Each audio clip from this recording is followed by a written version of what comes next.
అని చెప్పేసి గవర్నర్ గారిని రిక్వెస్ట్ చేస్తూ నాకు అవకాశం ఇచ్చినందుకు మీకు ధన్యవాదాలు తెలియజేస్తూ ముగిస్తా ఉన్నది. Now I request Shri Jagadishwar Reddy గారు. ధన్యవాదాలు అధ్యక్ష. గవర్నర్ గారి ప్రసంగం నిన్నంతా ఆశాంతం విన్నాం. ఆ తర్వాత ఈ పుస్తకాలు తీసుకుపోయి మధ్యాహ్నం నుంచి సాయంత్రం వరకు మళ్ళీ తిరిగేసి కూడా చదివినాం అధ్యక్ష. తెలుగులో కొంత ఎందుకో కొంచెం ట్రాన్స్లేషన్ మక్కి కనబడ్డది. సరే ఇంగ్లీష్లో కూడా చూద్దామని అది కూడా చూసిన అధ్యక్ష. ఈ మధ్యకాలంలో ఏఐ గురించి వెళ్ళి ఎక్కువ మాట్లాడుతున్నారు. సరే ఆ ఏఐ ఏం చేస్తుంది, ప్రపంచాన్ని మూస్తుందా తెలుస్తుందా తర్వాత విషయం, దాని మీద వేరు వేరు అభిప్రాయాలు ఉన్నాయి. కానీ ఇది కేవలం ఆ ఏఐ ద్వారా దాన్ని ఉపయోగించి తయారు చేసిన ప్రసంగంలాగా కనపడ్డది. ఏదో చాట్ జీపీటీ అని చెప్పి దాన్ని వాడి మనకేం కావాలో చెప్తే అదే తయారు చేస్తుంది అని చెప్పి మనం ఏదైతే వింటున్నామో బహుశా దాన్ని వాడి తయారు చేసేదేమో అని చెప్పి అనిపించింది అధ్యక్ష. ఒక ఇద్దరు మిత్రులతో ప్రస్తావిస్తే కూడా వాళ్ళు కూడా అదే అనుమానం వ్యక్తం చేశారు. వాస్తవానికి అధ్యక్ష, ఒక రాష్ట్ర ప్రభుత్వం బడ్జెట్ ప్రవేశపెట్టే ముందు ఉభయ సభల్ని ఉద్దేశించి గవర్నర్ గారు చేసే ప్రసంగం ఏదైతే ఉందో ఆ ప్రసంగం ఎంత గొప్పగా ఉండాలి, ఎంత వాస్తవాలతో కూడుకొని ఉండాలి, రేపు బడ్జెట్ ఏ రకంగా ఉండబోతుందనే దానికి ఒక ఇండికేషన్గా ఉండే ఆ ప్రసంగం ఎంత ఆర్ద్రతతోనే ఉండాలి, ఎంత మనసు పెట్టి చేయాలి అధ్యక్ష.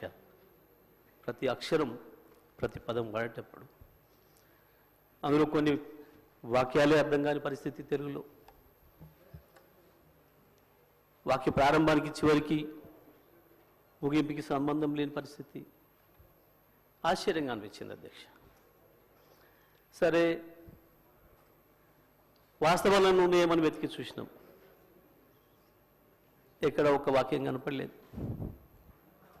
నిజంగా ఎంత డ్రైగా ఉంది అంటే, ఎంత విజయం లేకుండా, ఓ బాధ్యత లేకుండా గడిచిన సంవత్సర కాలంలో జరిగింది ఏంది, వాస్తవం ఏంది, భవిష్యత్తు ఏంది, ఏమన్నా ఒక అక్షరం కనపడుతుందేమని చూస్తే ఎక్కడ అక్షరం లేదు అధ్యక్ష. వాస్తవానికి మనసు పెట్టి చేయాల్సిన పని, పాపం ఆ మనసు కవి ఆత్రేయ అని ఉండేది అధ్యక్ష. ఆయన కనుక ఉండుంటే ఇది చూస్తే పాపం ఆత్మహత్య చేసుకునేవాడు. ఇంత మనసు లేకుండా పనిచేస్తే ఆ ప్రభుత్వాలు మనుషులు ఇంత దరిద్రంగా ఉంటుందా అని ఆ రకంగా ఉంది అధ్యక్ష. ఇది అధ్యక్ష స్పీకర్ గారు చూసుకుంటారు విషయం. ఎందుకంటే ఎందుకంత భయపడతారు ఆగరాది. గంట 10 నిమిషాలు మీరు మాట్లాడితే ఒక అక్షరం ఎక్కడి నుంచి ఎవరు మాట్లాడలే. ఆగమాగం కాకుండా మొదలే కాకపోయా, ఎందుకు ఆగమవుతారు అప్పుడే? అయ్యో మొదలే కాకపోయా, ఊరే ఇంకా ఉంది కదా అధ్యక్ష. ఒక గవర్నర్ గారి గురించి వెళ్ళి మేము విన్నాం. సరే పార్టీ ఏదున్నా ఎట్లా ఉన్నా గతంలో వారిది ఒక మంచి మనిషి అని, ఒక ఇంటిగ్రిటీ ఉన్న వ్యక్తి అని, గొప్ప చదువుకున్న వ్యక్తి అని. కానీ పాపం వారితోని 36 నిమిషాల్లోనే 360 అవాస్తవాల్ని మాట్లాడొచ్చారు. 36 నిమిషాల్లోనే 36 15 నెలల వాళ్ళ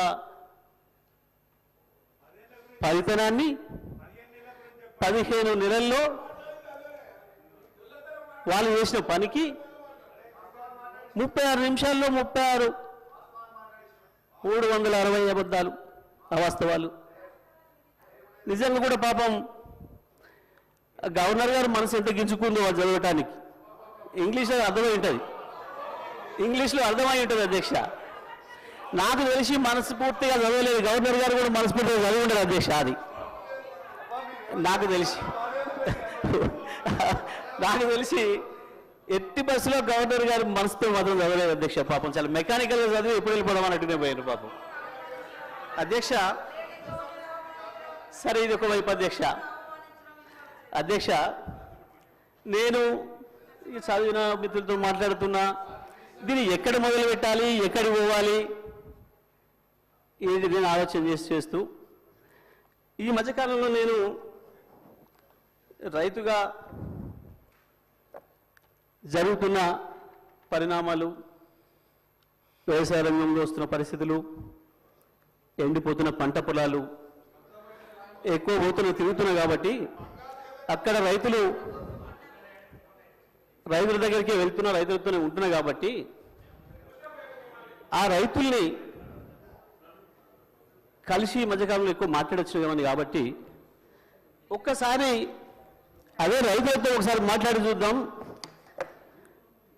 అయా రాష్ట్ర ప్రభుత్వం గవర్నర్ గారి చేత ఈ రకంగా మాట్లాడించింది ఇవాళ. సరే, నేను వచ్చిన ప్రతిసారి మీరు నీళ్ళ గురించి కొట్లాడండి సార్, మీరు అసెంబ్లీలో మాట్లాడండి సార్ అని అడుగుతున్నారు. నాకు అవకాశం వస్తే మాట్లాడతా అని చెప్పిన, ఇక్కడ మరి స్పీకర్ గారు ఇస్తే కదా మాట్లాడాల్సింది మేమని. సరే, నా అదృష్టం కొద్దీ మా అధ్యక్షులు గారు, మా నాయకులు కేసీఆర్ గారు దీనిపైన నన్నే మాట్లాడమని చెప్పారు. ధన్యవాదాలు వారికి.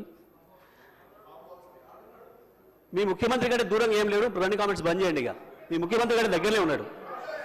ఎక్కువ మాట్లాడవద్దు, ఇక నాకు ముందట ఎక్కువ మాట్లాడుకొని మూసుకోండి. అధ్యక్ష, మాట్లాడితే ఆ రైతులకే వినిపిద్దాం ఈ విషయం కూడా అని మొత్తం వినిపించిన అధ్యక్ష తెలుగులో ఫోన్లోనే. నేను మనం పోయినప్పుడు ఒక తండ పోతుంటే ఇటువైపు మళ్ళీ పెద్ద మట్టి గుట్టలు కనబడుతున్నాయి. ఆగిన మళ్ళీ ఎందుకు వచ్చినాయి ఈ గుట్టలు, మట్టి గుట్టలు అని. బావులు తీయడం మొదలైంది అధ్యక్ష. మళ్ళీ సరే చూద్దాం ఈ బావికి ఎంత ఖర్చు అయింది, నీళ్ళని ఊరుతున్నాయి అని చెప్పి కారు దిగి బావి దగ్గర పోయినప్పుడు అక్కడి నుంచి గొర్రెలు వస్తున్నాయి. గొర్రెలు కాసుకున్నాయి రైతులు, గొర్రెల కాపర్లు కూడా, సోదరులు కూడా వచ్చారు. వాళ్ళకే చేసిన అధ్యక్ష. వెంకట్రాములు, రాజయ్య ఇద్దరు ఎందుకు రైతుల గురించి అనేది భయపడుతున్నారు, గొర్రె కాపర్లు రైతులనే భయపడుతున్నారు అధ్యక్ష. వాళ్ళకే మాట్లాడిన అధ్యక్ష నేను. ఎందుకంటే ఇది ప్రజలకు సంబంధించిన బడ్జెట్ కాబట్టి ప్రజలతోనే మాట్లాడినా మీలాగా కమిషన్లు ఇచ్చినట్టు మాట్లాడలేదు. నేను రైతులతో మాట్లాడిన అధ్యక్ష. మా వెంకటరామయ్య, మా రాజన్న ఇద్దరికి వినిపించిన, మా రవినాయక్ కూడా